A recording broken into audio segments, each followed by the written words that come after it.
हम multiple dimension वाले यह धर्म संस्कृति है, इसको आप सीमेटिक थॉट से मत करिए। जैसे किसी ने जब मुझे उस समय पूछा, मैंने कहा अच्छा बताओ नवरात्र के बाद 9 कन्याएं खिलाते हो, तो दिन कहते इसमें 4 लड़के होने चाहिए, तो डिस्क्रिमिनेशन नहीं है ना, वहां कन्या का ही महत्व है।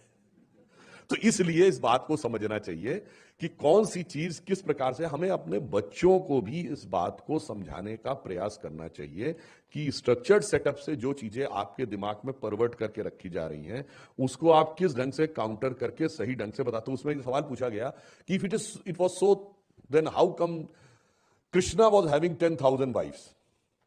तो मैंने कहा no, your question is wrong, they were not wifes, he was having 6,108 गोपिका। तो वो कहती है yes yes whatever the figure was। मैंने कहा the answer lies in the figure।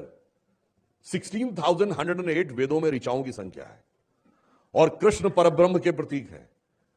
Krishna को काला क्यों कहा गया है? आप ध्यान लगाते हैं तो it is black in front of you. आप किसी भी एक ऋचा को अपना आधार बनाकर ध्यान लगाइए, उसी ब्रह्मानंद की अनुभूति होगी जो दूसरी ऋचा से दूसरे को हो रही होगी। तो एक साथ कृष्ण 16,108 ऋचाओं के साथ रास करते हुए दिखाई पड़ते हैं। और ये बात हम ऐसे ही नहीं कहते हैं, सूरदास ने कहा है जब धर्म घटे हो जब धरती पर, तब हरिलीन अवतार, और वेद ऋचा भई गोपिका हरिसो क्यों विहार।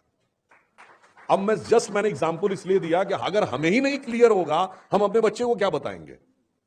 और उसका लास्ट में एक पॉइंट और भी कह दूं, बाकी सारे धर्मों में धर्म के ऊपर कमेंट कोई भी कर सकता है, सिर्फ वो जो एथोराइज्ड है।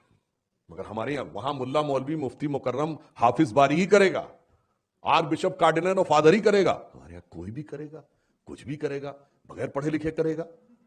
उनसे कहो भाई मेडिकल पे कमेंट्री तब करना जब मेडिकल पढ़ के दिखाओ तो एमबीबीएस की डिग्री है, इंजीनियरिंग में तब तो दिखाओ जिस जमाने में तुम्हारे पास इंजीनियरिंग की डिग्री है। अब अगर कोई बगैर मेडिकल पढ़े हुए ये अपना व्यू देने लगे कि ये ऑपरेशन सही किया जा रहा है गलत, उसे क्या कहते हैं? झोला छाप डॉक्टर।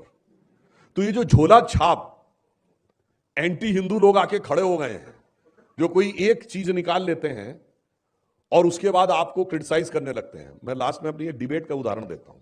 एक सज्जन थे समाजवादी पार्टी के, कहने लगे भाई रामचरितमानस में जब शबरी के पास भगवान राम जाते हैं तो वो शबरी ये कहती है अधम जाति में जड़मत भारी, कहीं भी स्तुति कर रहा हूं तुम्हारी। तो ये मुझ पे आपत्ति है कि मुझे अधम क्यों कहा। तो मैंने कहा जी ये तो कई बार ये होता है कि आप रिस्पेक्ट देने के लिए कहते हैं।